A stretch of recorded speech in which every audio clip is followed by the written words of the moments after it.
What's up, friends, and welcome into Betting Pros College Football Early Line Look for Week 6. We got the look ahead for all the early lines, adjusted lines, the movement, all the crazy stuff, and I got the dynamic duo of Thor Nystrom on Twitter at ThorKU and Eric Forton at CF Forton.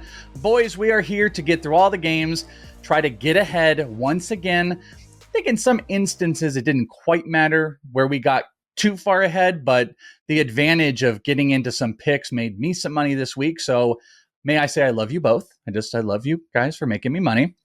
We're going to do it again here, though. I do want to do our ritual Colorado conversation at the top that I feel like one of the biggest bets this week was centered around Thor. You and I talked about that Colorado USC, that line between like 24 and 21, and it didn't matter because Colorado made it a thing, and people probably made some good cash jumping up on Colorado. I know you had it at 24.5. It moved up to 21.5. So they're going to have an interesting matchup this week up against ASU, which you and I were talking about ahead of time. But anything else of note from week 5 that you want to hit on real quick? There was a couple games we won because we punched the ticket in on Sunday. The Colorado one didn't end up mattering. Early on in that game, it looked like it would. You know, USC raced out to that 21-point lead, but obviously Colorado played pretty well in the second half. But yeah, there was a couple where because of the threshold, depending on the day of that you bought the ticket, you won or lost. So decent week, but yeah, let's find some winners today. That's right. Forton, we were talking about this off air. We don't have to get into all the details about it, but it's been a very interesting year as far as like the player props go in college football. And the books might be pushing a little bit further. It's a little bit harder to jump in on it, but how did the player market go for you this weekend? Player market was incredible. You know, went 19-9, 69% giggity, and 4 for 5 on the alt lines with plus 300s or more. This is the first week that DraftKings has allowed alt lines on college football player props. And in addition to that, they've changed kind of the structure of how they're allowing you to go and bet in person at the brick and mortars because they want to track you on the apps. Okay, the props dropped on Wednesday. And if you had the app, you know, for DraftKings, you could do it through that. However, if you tried to do it through the traditional brick and mortar locations, which had been, you know, pretty much a staple up to this point, you could not place a single college props bet until Friday afternoon. They're getting smashed on these plays, and they're trying to mitigate the damages. Do not let them do it, but be forewarned if you're betting on the app and you're doing well, which if you're listening to myself, Thor, you're going to be doing pretty well on the props front. They're going to come for you. So you have to have other options. Okay. I love alt lines. I like NFL alt lines. One of my favorite things has been finding some of my favorite 25 plus receiving yards, parlaying them together to get into plus money. And I would have been 2 straight weeks of hitting it if it weren't for Jordan Addison in the NFL. But that's for another discussion, Thor. We're not going to talk about your Vikings and Jordan Addison getting no targets. We're not going to talk about him getting no targets. Right? No, we're talking about college here, not the NFL and Jordan Addison. Me and Erickson are weeping. All right, let's talk about the games here. We're jumping into Saturday. We've got a bunch of great games. We've got a bunch of big record teams. We've got top 25 across the board. A little bit later, we're also going to be talking to you guys about some line movement and some potential for adjusted line standouts. So that's going to be towards the end here. But let's just jump right in to this top game here. Oklahoma, Texas, 5-0, 5-0. The line opened up Texas at 5.5. Thor, we're going to start with you on this one. Your adjusted line, though, comes in about 2.5 points lower. So Texas 5.5 favorite on the books now, but you're seeing only a 3-point favorite. So is that an Oklahoma bet? I think so. Yeah. You know, you're baking in there. The books are baking in, or the market's baking in attacks on Texas. I'm not sure if it's justified in this spot. These teams are closer than that. I think the fair line is 3. I mean, maybe 3.5 if you wanted to, you know, give a little bit of a tax, but that thing at 5.5, that is too high. And you have room to move it down, you know, like, you know, because it's not going to go over the key numbers or whatever. So you could potentially, you know, if you're like myself, you like Oklahoma, I'm going to wait through today and see if in the morning that thing is at 6, because it doesn't hurt you if it's down to 5.5. The difference between 5.5 and 4.5, I mean, very, very rarely, knock on wood, is it going to come back to bite you. Whereas you get from 5.5 to 6 could be helpful. So that's one where I'll just be waiting a little bit. But yeah, Oklahoma's the play. I pity you for your show you have to do on Wednesday if you're going to tell Bogman any of that business, by the way. He will not hear at UT. You just tell him to zip it. This is a big one. This is a big week for him. He's going to be all UT. But like you said, I mean, at this point, 3-point favorite, maybe anything Oklahoma. You can wait because even if you got to 3.5, not that you'd want it, if you can play the hook, if you're going to play Oklahoma, that might be in favor there. So, Forton, what do you think about this one? What is the early line? What do the adjustments look like? What kind of line movement are we looking at?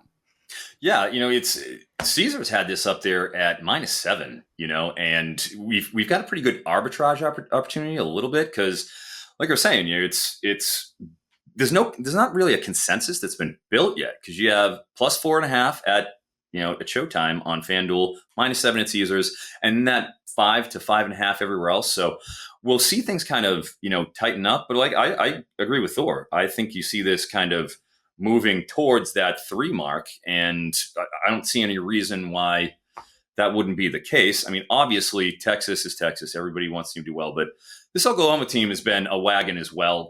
Handled Cincinnati very well. Destroyed Iowa State. This is their first big test, though. So this is we'll find out what we got with OU. Do you guys, either you think there's any like total play here, or is this going to be just a straight play Oklahoma on the front? Forton, do you think there's going to be any total play? I'm going to lay off the total right now, just because these are both kind of defensive, at least Oklahoma is. Brent Venables has turned this defense around. I mean, they were a sieve last season, and they were terrible. So the fact that both of these teams are fielding pretty solid defenses, I mean, you want to believe that this has got shootout written all over it, but I am going to take a step back and kind of wait and see how this moves. Yeah, Thor, I'm seeing 58 was the Vegas line, and you got 60 actually on this. So do you think that's going to be something to watch on a total, or just maybe stay away in general? I would lean over. Yeah. What you're hoping for, you go over is that it's a pretty competitive game. And that's what I think it's going to be. I think both these teams absolutely have a shot to crack the 30-point barrier in a kind of game like that. So I would absolutely lean the over. And Texas's defense, it gives you real problems if you can't throw, if you need to be led by your running foot. But I think Oklahoma can avoid that nasty defensive line pretty decent here with the way that they play and trying to do the quick hitting passes, whatever, to the outside. It's a better way to attack the Texas defense. So yeah, I would lean the over in this one. All right, so there you go. I mean, not every time, by the way, when we look at some of these early lines, are there bets for everybody? Not every single game we talk about with the early line is a bet. Sometimes we tell you to wait for it. Here is one where there might be some bets you can take advantage of. Let's move over to another set of undefeateds, Maryland against Ohio State. OSU 5-0 versus 4-0. This line opened up around 18 on OSU. So, Forton, let's start with you. Thor's line is a little bit lower, it looks like. So what say you on any line movement to be looking out for, what to look out for this game in your eyes? Yeah, last weekend I was on the field for that Ohio State Notre Dame game. And my gosh, I mean, in terms of being up close and personal, that first half, I had real concerns about what we saw out of their starting quarterback, Kyle McCord. This is a first-year starter. You're dealing with an injury to Marvin Harrison that week as well. We're off a bye week, but look, he was down on the field and he was dinged up. That gives me pause. That gives me concern. Maryland has been, a buzzsaw. They've had a nice, tidy little schedule. Obviously, it's showtime now against Ohio State. But this is more of a defense-oriented Ohio State. Like their defensive line was exceptional against Notre Dame. Like we kind of expected that. I thought we might get a little more of a scoring fest, and that didn't happen. Obviously, as a result, we got a rock fight. I think it's because that defense is legit. I don't think that Maryland's going to be able to exert their will. I was at the Elite 11 final in Redondo Beach this summer. Taulia Tagovailoa was there as one of the counselors. I watched him throw in person, and I was less than impressed in terms of how he looked compared to Penix and Jaden Daniels, who were also there as part of the counselors and stuff, going through the ropes, going through their progressions. And I think that with the way Ohio State's defense is looking this year, this is year 2 of Knowles, and he has clearly got his system in place now. I think they're going to be able to handle Maryland, and I feel pretty good about laying these points. finally Thor, for Ohio yeah, State. Thor, there's not a big difference so far in your adjusted line to what we're seeing on the public. So what do you think on this game? Is this something that regardless of whatever it is, we're hitting OSU? Is there something you want to wait for? Is there a play in this game early on? Well, I think the objectively fair line in this game is Ohio State minus 17.5, but going over 18, it's another irrelevant number. So I don't think that there's anything right now with it sitting in that dead zone at 18.5 or whatever that that's going to inspire you to bet this thing today. If it comes back down to 17.5 and it looks like a 17 is in play, that would sort of change things. Or if it goes the other direction, we're at 19.5 on the precipice of 20. I would imagine there's better odds of the former as opposed to the latter. But right now, that's not one where we have to bet it today.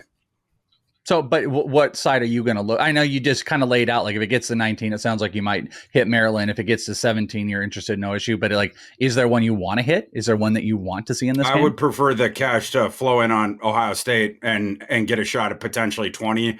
But I don't know that it can get up 1.5 that direction. And like I said, the side to me would be Maryland. If we can get any the advantage on that side of it if it gets pushed up that way. But yeah, where it is right now, there's no value for a Sunday, early Monday bet with that line there. All right, we've got LSU, who is 3-2, battling it out with Missouri, who is 5-0. So LSU is coming in 6.5-point road favorite currently.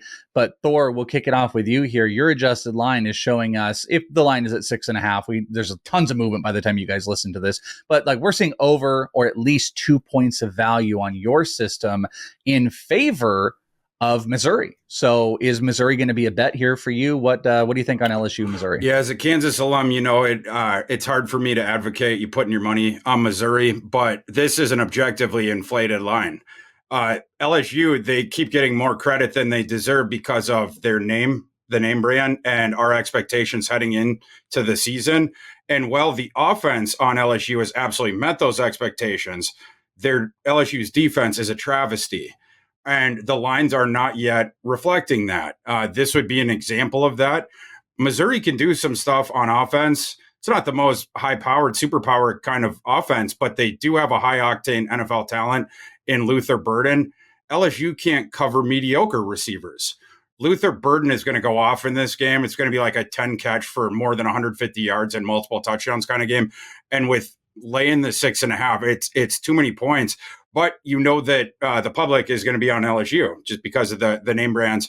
I'm going to be watching that one close for the rest of the day because I would love to get a 7 ticket on Missouri. But that's sort of where we're at right now. My line being LSU -4. So, Forton, do you think we could see what type of line movement do you think is going to be attached to this game? Do you think we could get this to 7, pipe dream 7.5? What do you think on this game? Yeah, for me, I mean, what am I looking at? I'm looking at that over-under because if you watched LSU versus Ole Miss this week, that game almost went over in the first half if we're talking about the 62.5 line right now because, as stated, LSU, it's real.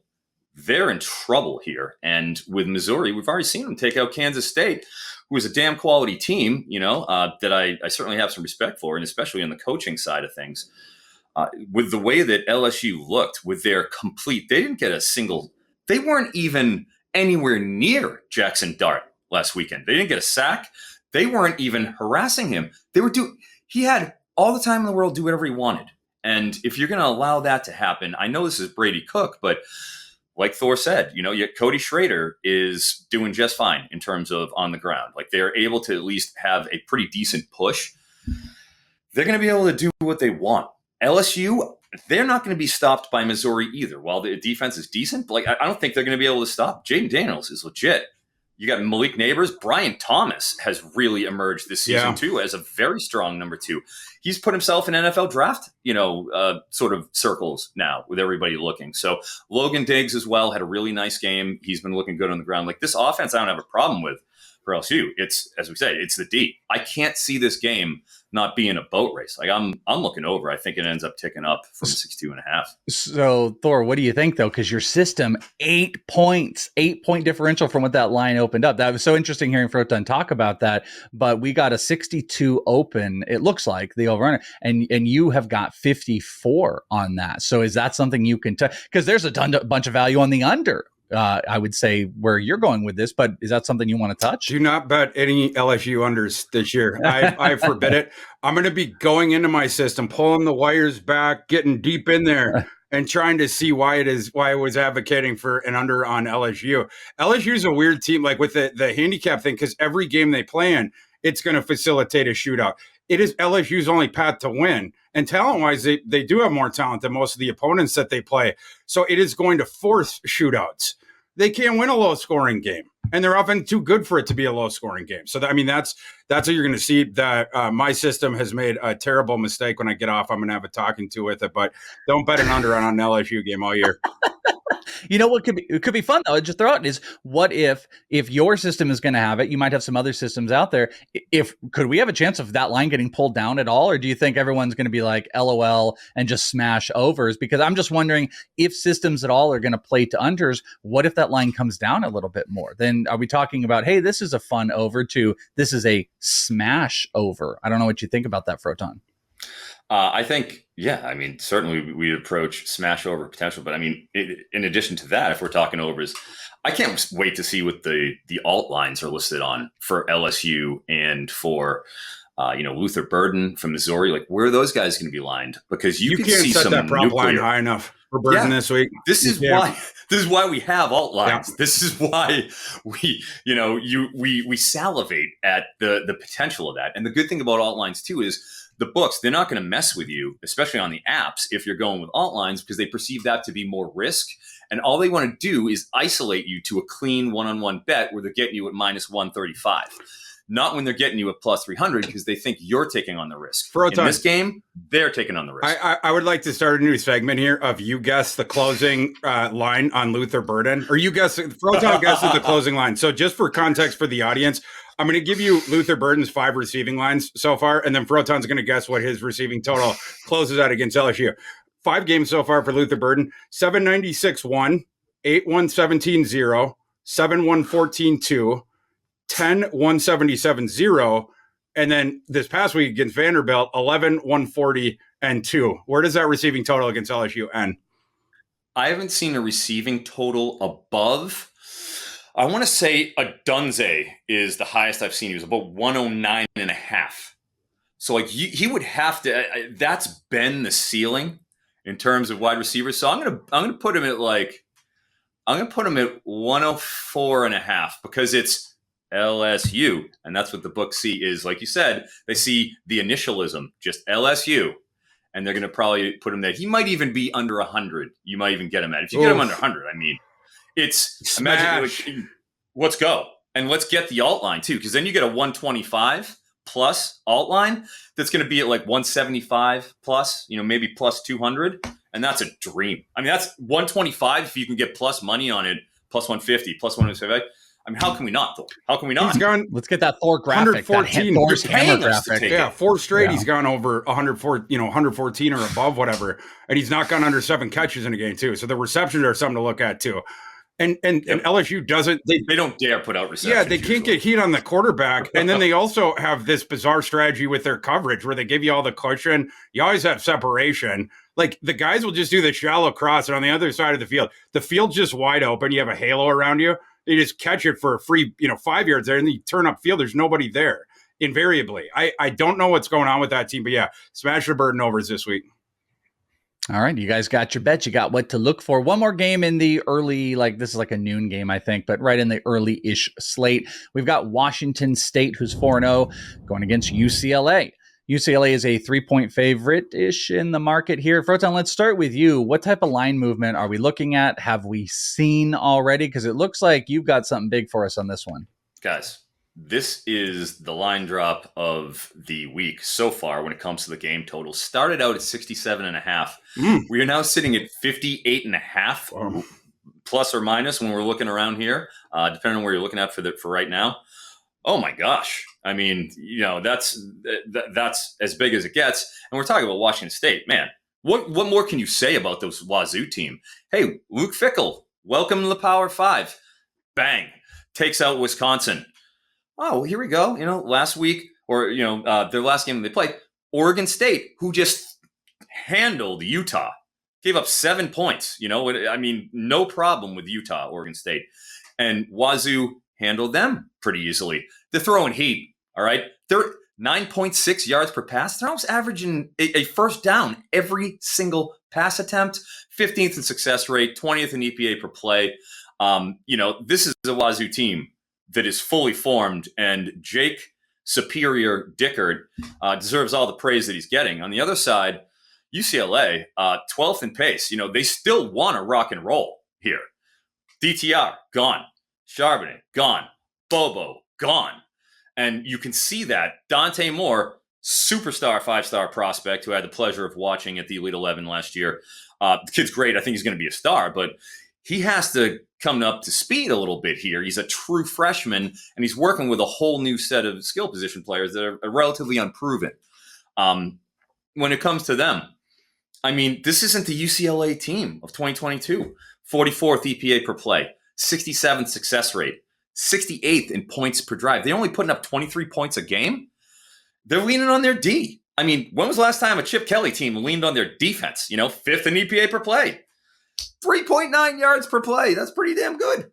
That's second in the country. So that's really what we're looking at here, is that the markets are expecting Wazoo to be able to suppress Dante Moore a little bit, give them some problems with Carson Steele and Tamarian Harden carrying the ball. But I'll tell you, I like Wazoo. I like what they've been doing. Cam Ward looks like a different player this year now that he's got, you hear people saying, was it Ben Arbuckle at Western Kentucky or was it Zach Kitley? Well, maybe it was Ben Arbuckle who was doing it, because they're rocking and rolling. I like Wazoo, and I think that this is an overcorrection here. And I'm going to go on the other side there with the 58.5. I'm leaning on that over, and I like Wazoo. -3, give it to me. Well, Thor, this is going to be interesting because it's 3. Your system has a 4.5, 4.7 to be exact. So we're closing in on 2-point differential in favor of UCLA on this. And I would also throw out is got a 2-point higher than what that drop on the total was. So are you with the Wazoo? Your system says not on the UCLA play. What do you think about this one? Yeah, this might be a first disagreement with Forton today. I'm on UCLA in this one. UCLA coming off a bye, so they'll have the 2 weeks, and then Wazoo, a team that plays much better in Pullman. We know that. Now they need to go on the road to this team that's coming off a bye. That, like Froton's mentioning, UCLA has a really good defense this year. Dante Moore, as the true freshman, it's the one thing that concerns you about this game. UCLA right now, 87th in passing success rate, 113th in passing completion rate, 117th in interception rate. That is a concern for sure, but UCLA's defense is really good. Right now, 15th rushing success rate, number 1 suppressing explosiveness in the run game for the opponent. They're also, topically to this game, because obviously Wazoo and Cam Ward throw a lot, 44th in passing success rate on defense for UCLA, 32nd suppressing the explosiveness, and they're top 5 in the nation in yards per dropback allowed. I think UCLA's defense can do stuff here to a Wazoo offense that's now traveling on the road. And we've seen in the Pac-12 this scenario where it's like, the team that's been hot, it goes on the road and then things go the other way. I got bit by it last week trying to support Utah against Oregon State. And then Utah is obviously a different team on the road than they are at home. You could say the same thing about Wazoo. I think this is a sneaky spot here for UCLA to, sort of affirm themselves, make their statement to the nation in this game. This will be a good one to track. We can be able to. You have anything else on this, Froton? Obviously, on the other side, and Thor's not right. I totally understand his methodology. I guess my concern is that UCLA hasn't played anybody. So while those numbers are incredible, they're allowing 12 points a game. That's phenomenal. Coastal Carolina, San Diego, a horrific San Diego State team. Let me personally assure you of that as a resident. UNC Central, And then Utah went and throttled them. 5% win expectancy in that Utah game. They haven't beaten anybody any good. They couldn't do anything against Utah. And now, I think we're ascribing a little more talent to them and putting a little more in those numbers that don't carry weight because of the opponents. I've seen Wazoo do it against two damn good teams. So that's just my methodology and why I feel that way. But hey, maybe we get another helmet bet, Thor. I was about to say the Wazoo UCLA. This is the Thor versus Forton Bowl. Yeah. So we'll come back to that for next week. You guys want to track all of the bets from the pros and just some of the people that are hot? Go over to the Betting Pros app today. Download that on iOS or Android. You can follow the top experts, top rated bettors that are on hot streaks, and you can get instant notifications. Now, I am no college big better, but I will tell you, you are going to see the bets that I put up there if you decide to follow me, that we talk about on this show, or I've talked about with Forton and Thor. I follow those. Texas A&M, smash. I had that early in the week, but you can follow Thor. So don't follow my hot streaks is really what I'm saying. Unless you're on the NFL props. I've been very good there. But Thor, you can get locked in with all of his bets. You can make yours and tons of others. You can customize the notifications to the sport, to ROI positive markets for the bettors that you follow. At the end of the day, take advantage of all the awesome features. Download the Betting Pros app today at bettingpros.com/apps, or just go to Betting Pros on your app store. Get locked in and get jamming, my friends. Let's go to some afternoon games. Alabama and Texas A&M, the aforementioned 4-1, 4-1. Alabama's got a hook, 3.5 favorite, but Thor, you got your system as an almost pick'em. Slight little favorite to Alabama, but this is under a point differential. So Alabama, Texas A&M, is there a bet for you? Are you going to take A&M on this, especially with that hook? What do you think? Definitely. I think A&M is going to win this game. Money line. Oh, so we got a money line bet then, too. Yeah, this is one we're monitoring because right now, being at 3.5, you like A&M, you don't want it to toggle to 3. You lose a little bit of value there, but you gain the value, gets to 4. So I'm watching that one closely right now. The market, the Sharks are sort of circling it, but we are at 3.5 as we record this on Sunday afternoon. But either way, I'm all over A&M this week. I don't care that Max. I said this last week when we were talking about the A&M Arkansas game. I do not care that Max Johnson is starting instead of Connor Weigman. They're different quarterbacks, but qualitatively, I don't see Max Johnson as a drop off in there. Now he has, now it's a game and a half that he's had, sort of getting his sea legs back under him. Max Johnson's obviously super duper experience as well. I really like A&M's defense. Last year, it was super one-sided where they just couldn't stop the run, but they were really good against the pass last year. Now they're good against both. They can also run the ball. They have various weapons. Aeneas Smith coming off the injury. Now it's been 3 straight good games for him. And by the way, this is one of my prop angles from last week. Max Johnson loved looking at Aeneas Smith earlier on when he, during his tenure at Texas A&M, when he got starts. So, the 2 good games Aeneas Smith had, and then into last week, that was a smash overplay, and it easily got there. He got there very, very early. I think this could be a week to go over on Max Johnson's passing yards in addition to that. But either way, A&M in College Station is a very real threat to Alabama, and I think they beat them. I very much like watching them, and I very much like cashing my Texas A&M tickets last week. So we might just write it again. Forton, what do you think? What type of line movement? Where is the play in your eyes in this game? Oh, boy. Well, in terms of the consensus, where, as we discussed, this DraftKings put this at -3. Consensus was -7.5 for a while here. I don't know how that'll transpire when it finally comes down to when this drops, but it's kind of a legitimate outlier with DraftKings, and that's more in line with what Thor was talking about. We were at 7.5 and we're dropping, and it's going to keep dropping, and I'm right there with them. Well, I guess my concerns here on each team. You look at A&M, and they beat a flawed Arkansas team, 34-22. They rushed for 42 yards on 39 carries. I mean, I don't know what you want to do on that. I mean, that's just terrible. Lost to BYU, 86% win expectancy. That Arkansas team. It's just a terrible Arkansas team. So it's hard to really gauge it. They held Auburn to 200 total yards, 56 passing yards. Texas A&M. This D is real. It's been doing it. Second in defensive returning production too. So this is a battle tested defense, and going up against an Alabama team that they're averaging 350 yards a game. When was the last time Alabama did that? The McElroy era. Like this is a throwback Alabama team. You saw they were afraid to let Jalen Milroe throw. He threw 12 passes last week, against Mississippi State, a cream puff who's clearly in the rebuild over there in the SEC West. 54th in yards per play, 51st in success rate, 62nd in EPA per play. Alabama's running their 100th in team pace. Like this is a totally different Derrick Henry-esque sort of a team, and they don't want to put the ball in the air. And that's a problem because they're one-dimensional. My only concern about A&M is, unlike Thor, man, I do have concerns about Max Johnson. Anaya Smith, I also was on that prop. Good call, absolutely. And the reason why is you saw it when he got in that first contest, when he came in halfway through when Connor Wegman got hurt, he was focusing on the middle of the field. He doesn't feel comfortable hitting those outs, and that suppressed, an incredible wide receiver, Evan Stewart, and it caused him to kind of lock on to that Anaya Smith because he needs that guy dragging. He needs to do the quick slants. He needs to see right in front of himself. He isn't as confident to the boundaries.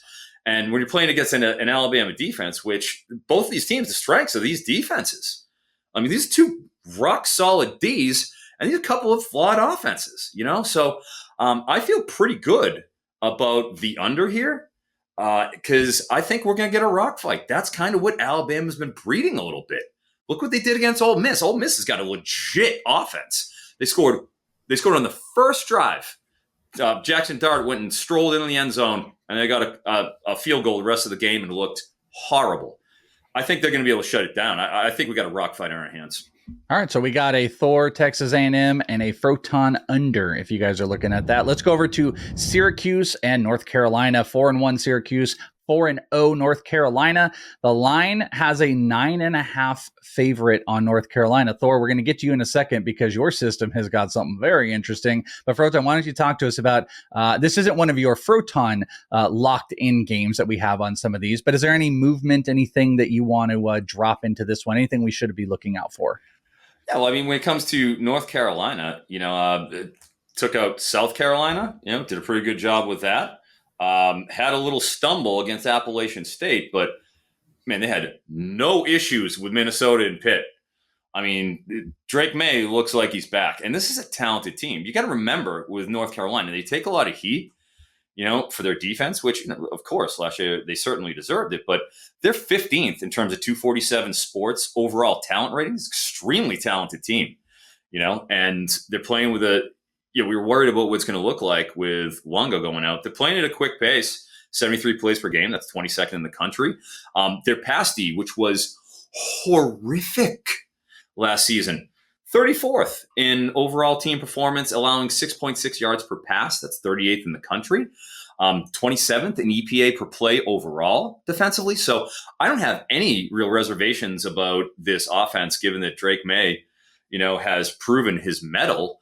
But their defense has been better. And this is a Syracuse team. Look, they were getting handled by Purdue, and Thor and I, we can't wait to talk about Purdue, can we? But they were getting killed, and they, through sheer force of will with Garrett Schrader, they just said, no more throwing the ball. We're going to do the RPO every single down, and Garrett Schrader is just going to run over that entire defensive, unit. And he did. And they proceeded to come back in the fourth quarter, score 3 touchdowns, and end up winning that game. So this Syracuse team, we know what they want to do. They want to run the ball on you as much as they possibly can.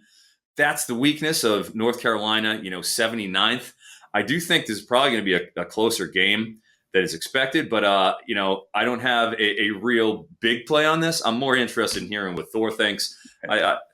Your call, my man. Yeah, well, Thor, this knowing you as I have over the last 2 years and doing shows with you, I can see something key here. This crosses a very nice line between what the public line is and what your system has, and that is that touchdown hook, because the system's around 9.5, or I'm sorry, the lines that are public, 9.5. You've got this almost a 4-point differential down at 5.5. So that crosses a full touchdown marker. And that seems, in my mind, if I know my Thor, that's a slam on Syracuse right now. Yeah, agreed. Yeah, for sure. I am waiting though, because the money has gone in on North Carolina. There are a couple of those 9.5s. Monitoring this thing to see if I can get a 10. I would love to get a 10 on Syracuse. So I'm holding off just right now. I like this North Carolina team enough, but it's flawed. Right. I mean, it just is. And Syracuse can run the ball. I thought Syracuse was going to run a little bit better against Clemson than it turned out that they did. But then again, the game script went against them. They had to start throwing the ball a little bit more. I think they can get back on track, certainly, with the stampeding on the ground thing against this soft North Carolina defense. And I do expect North Carolina to win. I just think that this thing is going to be decided closer, a one possession kind of thing. So I'm going to be waiting, see if I can get that 10. But if not, we'll fire at 7.5. That's fine too. All right, let's go. In the Carrier Dome. Let's go with that bad boy. Let's move over to Kentucky and Georgia. There's not a big differential, Thor, in your system versus what's publicly. These are two 5-0 teams, but Georgia has a 15-point spread as we are recording this in favor currently. So is there a bet that you want to jump in on since you're kind of in line with Vegas? Yeah, my number's right there at Georgia minus 14.8. I would play the under, though, in this game. We've seen, the concern always with Georgia, it's the sleepwalking thing, right? Like, is it gonna be full effort in this game, whatever? You'd think maybe you're gonna get a better one after they had problems with Auburn, a team that literally cannot throw the ball. And Auburn still stayed with them until the end of that game.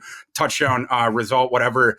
I like this Kentucky team for sure. But yeah, I mean, this has nothing to do with Kentucky. It just is Georgia going to be engaged in like the Joaquin Phoenix and Gladiator. Is Kirby Smart going to walk out and give the thumbs down for Kentucky and let's kill these guys? That we just don't know. I do like the under though. My system has a total on this one of 41 points, which is a little over a touchdown under what the market has right now. I think either way, Georgia going to be looking to establish their run against Kentucky, get that thing going. And then Kentucky, I think that's the same on the other side. Ray Davis has been a revelation for Kentucky. Last week, I made the mistake of going under on Ray Davis's rushing total, which he taught me a lesson in the first quarter. He ripped off like a 75-yard touchdown. It's like, oh, we're almost already there. He's been great for them. Obviously, Leary has been too, and Georgia can get explosive plays on offense. They have both the efficiency and the explosion there. But for me, this is one where you lean under, and I think that's an early week bet where you can bet under. All right, Forton, what do you got here? I see some line movement that you found in this game, so talk to us. Guys, this is a big line move, and this is a classic game where some of these contests, like a Kentucky versus Georgia, which is a somewhat higher profile matchup, you can get these lines way earlier. They end up opening in May, sometimes in August. But, this opened on May 6th, and it opened at 24 and 51.5 on the total. That has since plummeted down to the aforementioned 15 right now on Georgia, with a 45.5, depending, somewhere in that ballpark on the over-under. And the reason why is because, as Thor, articulated, this isn't Death Star Georgia anymore. There's been turnover on that offensive side, and they're not running the ball with impunity like the Georgia teams of yore. They went for 3.5 yards per carry, 107 yards rushing last week against Auburn. I mean, Auburn's got a nice stout defensive front, but this is Georgia, and 3.5 yards per carry. That's not what we're looking at. Kentucky has a much better defensive line and run defense than Auburn does. I feel good about that. And this Georgia, 27-20, they outlasted Auburn. 2 weeks ago before that, against South Carolina, 24-14. Like, this isn't the 45 points a game we're used to here. This is sort of a reset, in the offensive sense they're getting from Georgia. And on the other side, Kentucky dominated Florida last weekend. I mean, that was, it was a pretty close game, but it was not a pretty close game. 98% win expectancy. It was a close line, but man, there was no doubt about that. They didn't even have to, like you were saying, they didn't even have to throw the ball. I think Devin Leary had under 100 yards passing. They just kept handing it to Ray Davis for 280 and 3.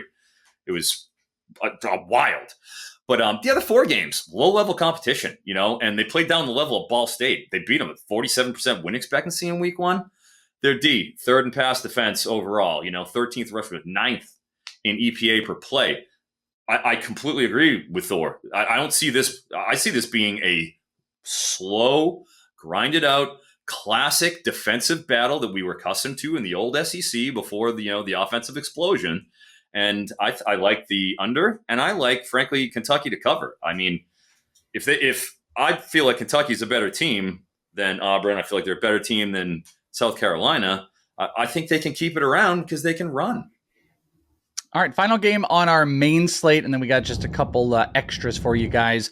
We've got Notre Dame and Louisville. Notre Dame is 5-1. Louisville is 5-0. This opened up with Notre Dame as a 7-point favorite. There's a little bit of a difference in Thor's adjusted line, which we're going to talk about, but you've got some wild line changes across the books, Forton. So give us your thought on this game, if there's a play, what line movements to look at. Give us a lowdown. Yeah, the early markets, I don't know how it'll be when we finally drop and you guys listen to in the morning, but a lot of instability, and competition is so good. And we talk about it off air about how we all have our tabs open and which books are which. You're not getting the same lines everywhere when these open, and that opens major arbitrage betting opportunities. For instance, FanDuel was sitting at -7. Caesars was at -4.5, and that's right at print, right as we ran this. 2.5 points. That is a big line when we're talking about a couple of teams that, with Notre Dame, they breed close games. I mean, we talked about Ohio State. Saw them last week against Duke. That was an extremely tight game. They were down most of that game and ended up coming back. Frankly, and they shouldn't have even covered. It was a 1-point game. And then Riley Leonard got hurt, late in the end. But like that, they barely squeaked that one out. Their whole game plan, it seems to be 110th in pace. They're not out there looking to gas it up. They want to win the game, and Marcus Freeman is a defensive coach. Anytime you get a team that is a defensive head coach, they're going to want to protect their guys. It's their nature. Believe them. It's like the scorpion and the frog, right? It's my nature when there's things I'm going across the river. So that is Marcus Freeman. On the other side, Louisville, it's the Braum brothers. 109th in pace, though. That's not what we were used to seeing out of the previous Louisville, the Purdue iteration of the Braum offenses where they were throwing all the time, but they still are. This is a team that is 7th in EPA margin. So they're doing, both offensively and defensively, they're doing the job, but now they're playing Notre Dame. 49.5 total. I am all over that under. Thor, you have got a little bit of value, but enough if we're in that 7 or under that 7 that we might have those key barometers we're always kind of paying attention to. What do you think on this? This is, like I said, 7-point favorite at Notre Dame. Your system is a little bit more pushed on Notre Dame's side. What's your bet? Yeah, my line being Notre Dame -8.4. If I can get that thing under 7, that's where I'm betting it. I got a couple books open. The couple I'm seeing right now, it's Notre Dame -7. So I gotta open up a couple more tabs and see if one of my books has the 6.5. This thing's going to be heading up by kickoff. This thing's going to be Notre Dame -7.5, 8, maybe even 8.5, right by my line. I like Louisville fine. I was a bit more bullish on them heading into the year. Certainly a flawed team. I don't know that they have enough here against Notre Dame. I think Notre Dame could just grind that team into dust. Louisville's a little bit soft. And I also am concerned about when Louisville has to throw more, when this, they're down by 10 in the second half, whatever it is. And now we got to trust Plummer. Plummer makes a little bit too many wonky decisions sometimes. And I think Notre Dame's got an ability here to flip the field a couple times. So I definitely like Notre Dame. You can get that thing under 7. That's a bet right now.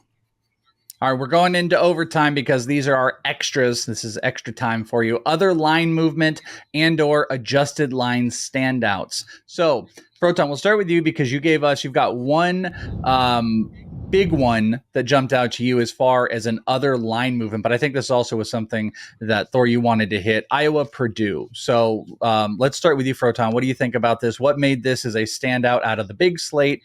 And then we can get your thoughts on that, Thor, because I know this was, like I said, one that popped up in your system. Well, Thor is never going to be short of opinion when it comes to the Iowa Hawkeyes. Let me personally assure you of that. A graduate of the Vonnegut Writing School there in Des Moines, I believe. So this opened. I was saying, I'm sorry, buddy. I got you. I'm sorry. But it opened up at 36.5, and this quickly bumped up to 41 point total. And that is even with, an injured Cade McNamara, who, has been pretty much like every Iowa quarterback of the past 3-4 years. His performance has been spotty, but so was Deacon Hill, who took over 11 of 27, 4.3 yards per attempt.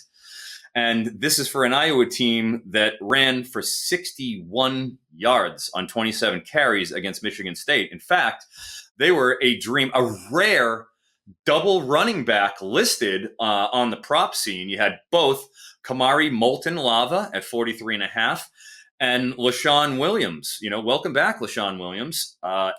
He was over 60. He was like 60.5 up to 68 is where I think he opened.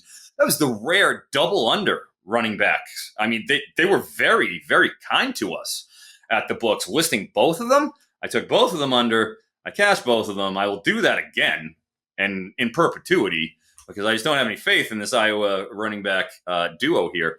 But the point is, like with Purdue, this Purdue team gets marched on.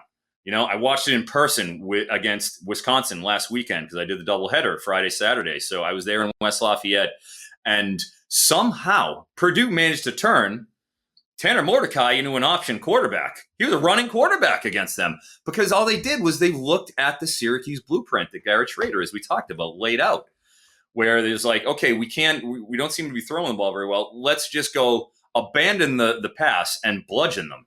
And that's exactly what Wisconsin did. Purdue, 80th in rush defense, 82nd in EPA per play on defense. Offensively, really flawed. Like not a lot of continuity on the ground. Ryan Walters, the new head coach, was able to, dismantle a complete rebuild, basically, Illinois team that he coached their defense last year. He coached against that offense every day last year on his defense. That defense murdered people.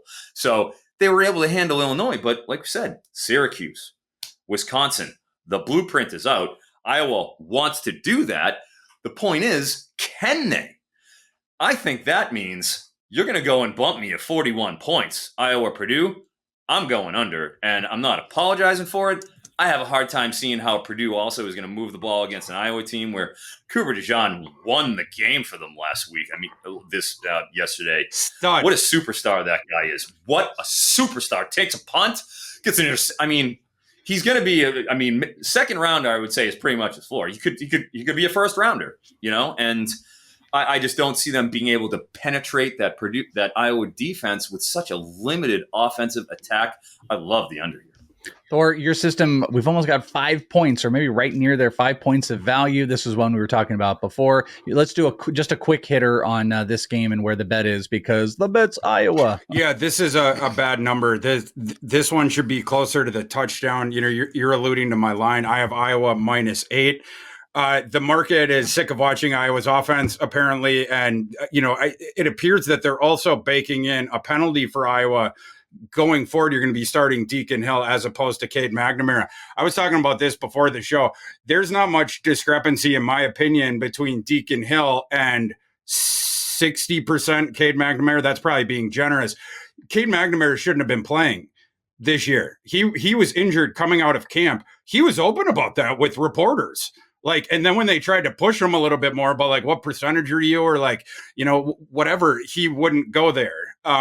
He was clearly trying to gut it out, and you could see that in the pocket, right? He was protecting himself against that. It was not fun to watch him get hit. Now he's out. You bring in this Deacon Hill kid. Maybe not great. The early returns weren't the best, but again, it's not Deacon Hill against peak of his powers, Cade McNamara, when he was healthy earlier in his career at Michigan. Different thing. Deacon Hill, a big guy that can move around a little bit. I think you're going to see Iowa try to manufacture some more yards out of his legs. Purdue has a very poor defense, as we're sort of mentioning. So I expect a little bit of a better performance from Deacon Hill, and keep forcing the ball to Eric All and keep cashing our over tickets on him. But again, it's not like there's a 5-point discrepancy between where McNamara was and Deacon Hill in this one. I expect Iowa to win this one by around a touchdown or so. Forton was mentioning Purdue's the defensive issues that they have. And Purdue, it seems like the market's like, oh, look at Purdue because they boat raced Illinois. That Illinois team stinks now. It's not the same. They are so far down. So, I mean, like anyone is going to have their way with this Illinois team. The play is Iowa in this game in Kinnick. Last up here, these are a couple standouts in Thor's system. We do not have to talk about all of them. I'm really going to be most curious about if these are all going to be bets that you want to smash or if there's one you might pick and poke at. We have a 3.5 point differential between Temple and UTSA that comes in at 12.5. You've got it at 9. Texas Tech Baylor is actually a 1 point spread on Baylor, or is it Texas Tech? And I think you have Baylor at 4. And then San Jose, there's over 4 points differential between San Jose and Boise State. That's a 7.5 point line that your system has 11.4. So again, the thing is here, we don't have to break every single one down, Thor, but is there one or two of these that you want to hit now that your system has really pushed out as values? I think you flipped the Tech and Baylor.